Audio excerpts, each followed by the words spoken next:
Hello, good evening, and welcome. I'm John Lazarus with Stories Matter and D&E Publishing. As an aspiring author, you want your stories to matter, but you've got this feeling that they totally suck. You want your books to have deep, resonant meaning, but you also suspect your readers feel that, aside from a few big words, a child could have easily written this.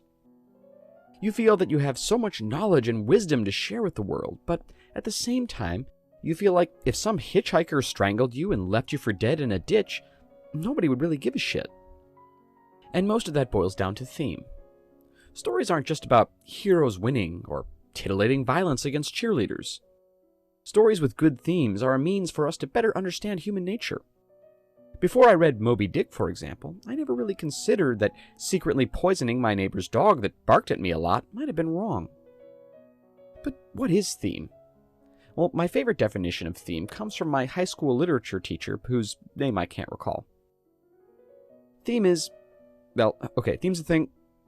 It's an artistic representation. Well, you don't write it in your book. It's not like it's something you explicitly...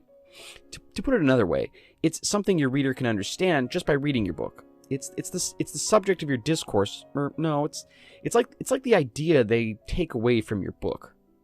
Oh, like the moral of the story, like don't kill people for fun. No, it's not a moral. Theme's not a moral. It actually doesn't answer any questions.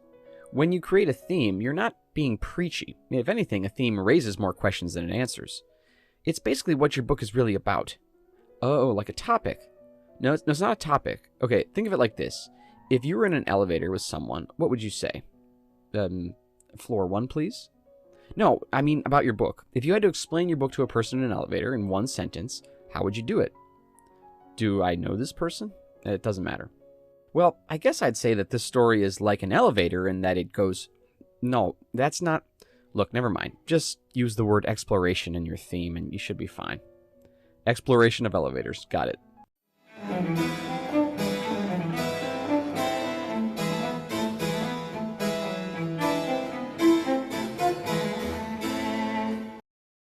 Speaking of themes, today's video is brought to you by Shijingshan Theme Park in Beijing, China. You don't have to break the bank for hours of wholesome family fun. Provided you live or are visiting Beijing and have had all your tetanus boosters, Shijingshan offers rides, attractions, and much smaller crowds than other name-brand amusement parks, so long as you don't count the ghosts of park attendees who died at the park. For the little ones, you can line up to have your photo taken with iconic characters like Frost Princess, Black Rodent in Tuxedo, and Huge Forearm Man. And for adults, there's food. Visit the Beijing Board of Tourism for more information. Now, before we get into the specific tips, I'll start with a question a lot of people ask me. When planning my novel, should I start with the theme, or should I start with the plot and character and develop the theme as I go? Also, do you have that $200 you owe me? It's a great question that unfortunately doesn't have a concrete answer. For example, when I wrote It's All Relative, I knew I wanted to explore the theme of incest and society's reaction to it.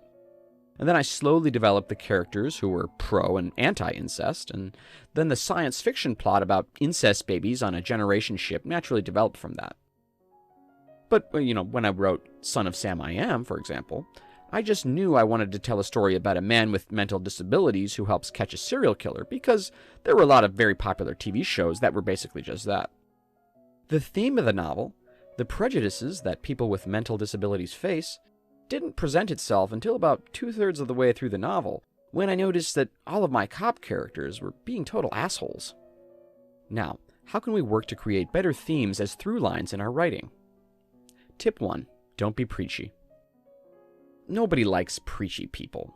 That's why Democrats always lose elections, and why right-wing ministers have to scare people with an eternity of hellfire to get them to attend church.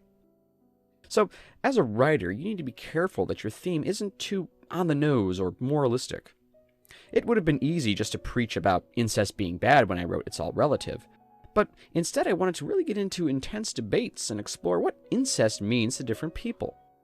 This has a nice side benefit as well. If you're afraid people will attack you for your political views, being a fiction writer means you don't need to have any real deep convictions at all, and it will help you avoid tough questions during interviews. Tip 2. Embed your theme in your character's arc. We've talked about character arcs on this channel before. Now, let's say you already have a theme in mind. For example, you want your theme to be love conquers all because you're trying to get your second wife to realize she shouldn't have left you, and even though her new husband might be younger and taller and he's got a boat that he actually knows how to operate, that doesn't mean he loves her more than you. Okay, now you can construct your main protagonist's arc around that theme. Your book doesn't even have to be romantic per se.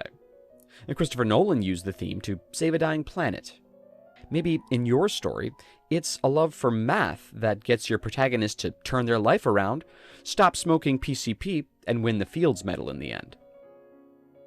Tip 3. Use symbols and motifs. Sometimes the best way to deepen the thematic richness of your story is to think small. Think about your word choice. Think about symbols. Think about repeated phrases. In Slaughterhouse-Five, Kurt Vonnegut keeps using the phrase "so it goes" to hint at the theme of the uncontrollable nature of fate.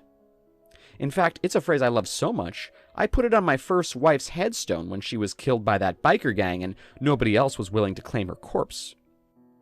In my coming-of-age novel, Tomorrow's Sorrows Borrowed, the theme is the disillusionment that comes with entering adulthood.